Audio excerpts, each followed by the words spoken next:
Doing laundry. I just had to keep an eye on the dryer right now. My wife's off getting her hair cut in the salon. I was just, I've been posting some of this stuff on Facebook about the Les Paul.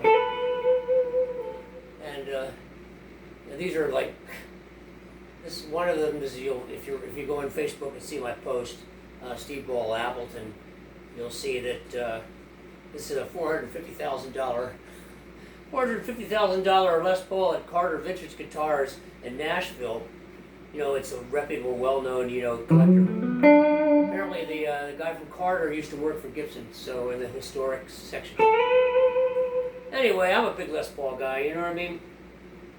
But anyway, they want $450,000, and when my wife and I were in Florida, off and on to visit, which we just came back from Sarasota, which we love, and before they bought their house, our daughter and her husband, and they lived on a rental on Garcia Street off of Proctor, I think it was. It runs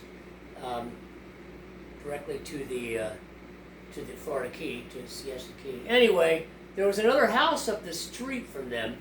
Now I remember it was remodeling because they gave a headboard and everything. They were clearing it out, and they gave it to our daughter and son-in-law. And I went, it was a summer morning, very early, and I went and helped carry it over, but I went and looked inside that house. That house, they remodeled it, 830 square feet. Now, of course, there's no basements in Sarasota or in Florida. They want $450,000 for that house. I don't know if they'll ever see it. And I don't know if anybody will ever see the $450,000 for a Swiss Miss 59 Les Paul. But, and then again, they also have a Les Paul for sale. It's like a one model, I think one of the earliest, if not the earliest model from 1957. It was a gold top, but it was refinished as a sunburst. And they want $650 grand for that baby. I paid $949 on Musician's Friend for my Les Paul Faded Studio. And I just love this guitar. I'll never get rid of it. And I couldn't afford to get rid of it anyway. And it just does everything I needed to do. It's got, when Gibson makes guitars, all their guitars, they're made to be fully professional models, played professionally, anywhere.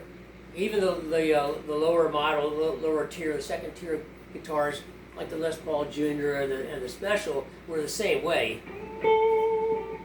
And they're just great guitars, and it just because it's got a nitrocellulose finish on it, people associate this with this kind of an aging process to acoustic guitars. But actually, electric guitars will lose moisture and biological plant cells that are in the wood.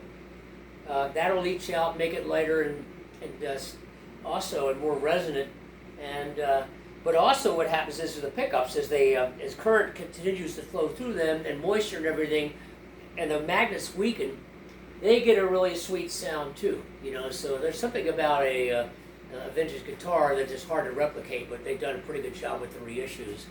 And you're only paying anywhere between $8,000 and $10,000 for a reissue. You're not paying $350,000 and up. But and I've got my I've got everything I need to do acoustic solo thing. I've got my Behringer PA. I got they're active speakers that are really good. They only weigh 20 pounds a piece, but there's 200 watts on each one of them. They're 10s.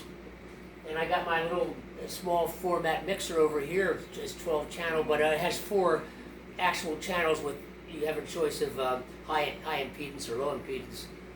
And so You know, and I got my Martin OM1E. That's all I need. That's a great guitar. I didn't pay. I paid her $1,000. That was only $999. $999.99.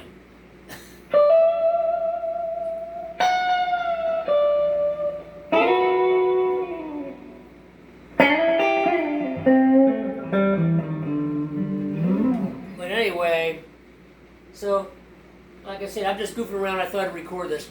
I mentioned I probably will put it on YouTube maybe just for shits and giggles. You know what I mean? I don't know if anybody's interested in seeing me do this kind of thing, but I have done it before. But I'll probably put this directly on Facebook because, as I said in one of my posts on Facebook, I'm not uploading any more videos for the time being off of YouTube. Some people don't feel like going on YouTube to watch that, even though they can go directly to it.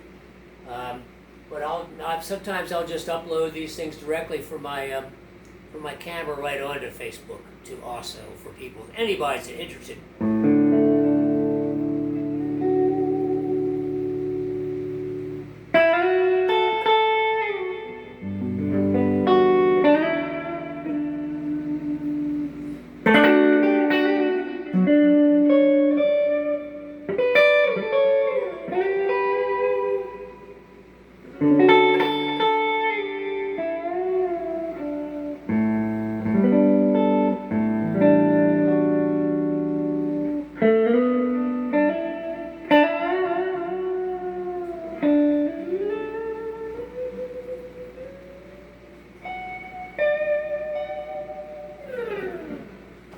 Yep, does everything I needed. Anyway, so, yeah, I just came down. My amp is perfect.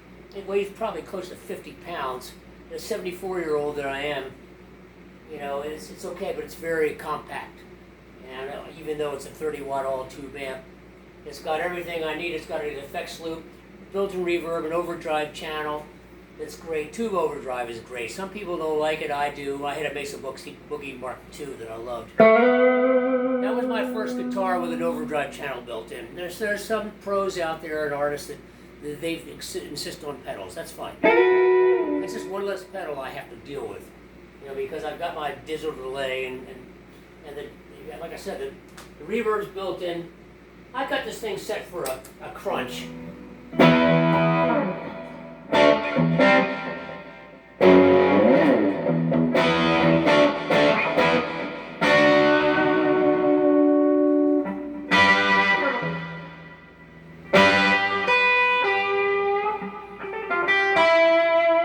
Even max, it just do.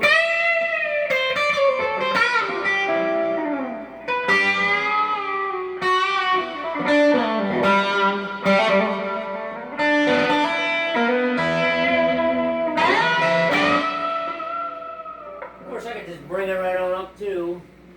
If I want more grit out of it.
What the hell?